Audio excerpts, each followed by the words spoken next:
Miliband. Mr. Speaker, in October, the Prime Minister told me that when it came to the economy, and I quote, "the good news will keep coming." After last week's growth figures, it obviously hasn't. What's his excuse this time? Well, as the Right Honourable Gentleman knows, GDP in the third quarter of last year went up by 0.9%, and as forecast by the Office of Budget Responsibility, it fell in the fourth quarter by 0.3%. Only honourable members opposite could cheer that news. Isn't that absolutely typical?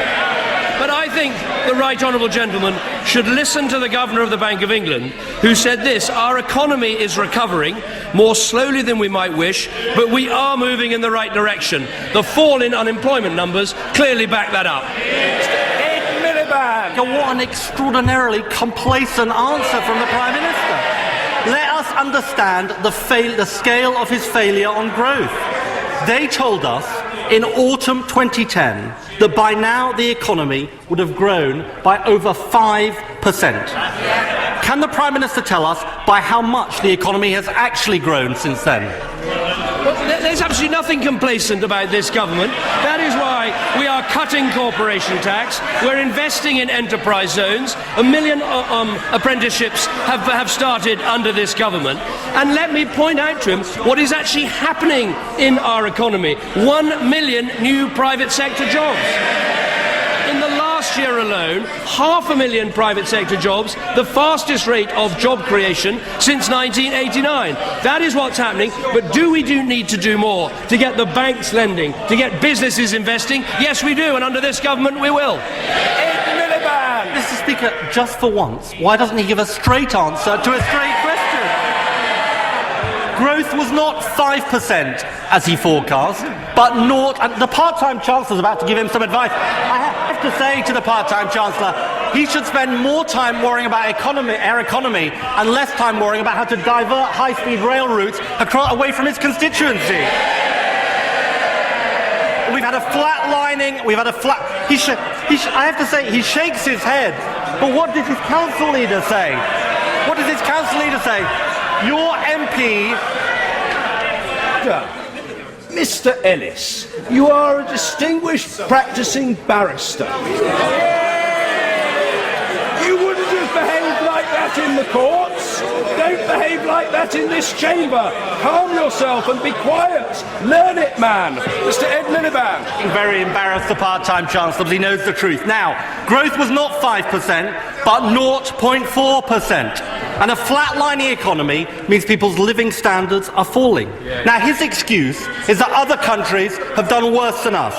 So can he confirm that since the Chancellor's spending review more than 2 years ago, out of 20 major G20 economies, Britain has been 18th out of 20 for growth? Well, first of all, let me say on high-speed rail, which goes right through the middle of the Chancellor's constituency, we're proud of the fact that it's this government that's taken the decision to invest. Just as it's this government that is building Crossrail, which is the biggest construction plan anywhere in Europe. Now, he asks about other European economies. The fact is, if you listen to the European Union, the OECD, or the IMF, they all point out that Britain will have the fastest growth of any major economy in Europe this year. But I have to ask him, what is his plan? We all know it. It's a three-point plan: more spending, more borrowing, more debt. Exactly the things that got us into the mess in the first place. I have to say, we've got used to that kind of answer from the Prime Minister. He promises a better tomorrow, and tomorrow never comes. That is the reality. And he couldn't deny the fact that we're 18th out of 20 countries. We've done worse than the USA, worse than Canada, worse than Germany, worse than France, because of his decisions. Now last week, the chief economist of the IMF said this. He said, if things look bad at the beginning of 2013, which they do, and he was talking about the UK, then there should be a reassessment of fiscal policy. So, Mr. Speaker, after 2 years of no growth, can the Prime Minister tell us whether he thinks he should do anything differently in the next 2 years?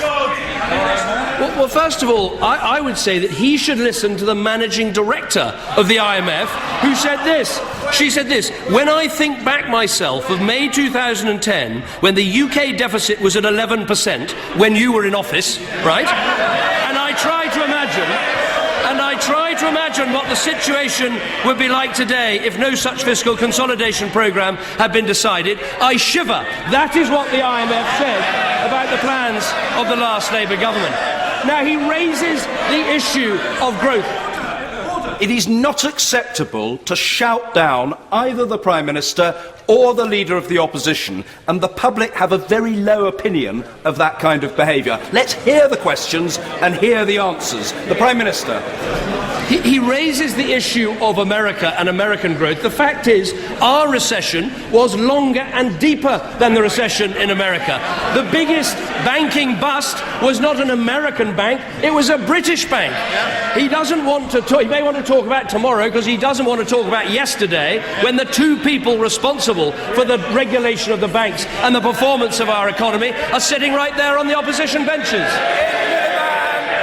It was once again a completely incomprehensible answer, Mr. Speaker. I think basically he's not, the answer that he didn't want to give is it is more of the same. More of the same that is not working. And he mentions borrowing, Mr. Speaker. He's borrowing £212 billion more than he promised.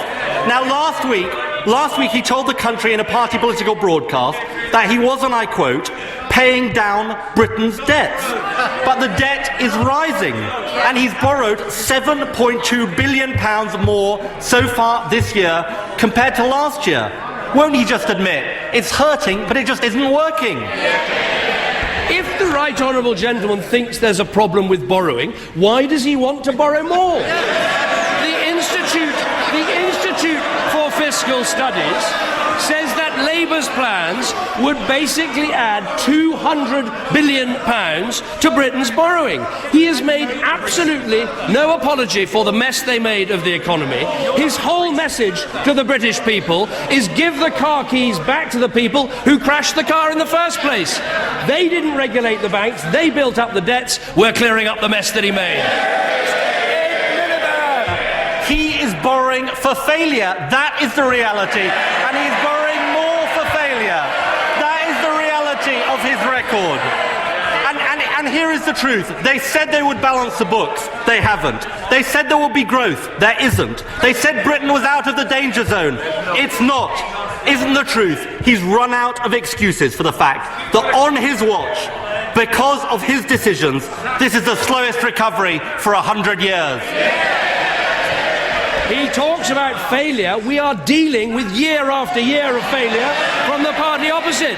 They didn't regulate the banks, they built up the debts, they had a totally unbalanced economy. What is happening under this government is 1 million private sector jobs, unemployment down since the election, the fastest rate of business creation in our recent history, a balance of payment surplus in cars. We are clearing up the mess they are making. They are doomed to repeat the mistakes of the past because they haven't learned the lessons, and that's why the British public will never trust them with the economy again.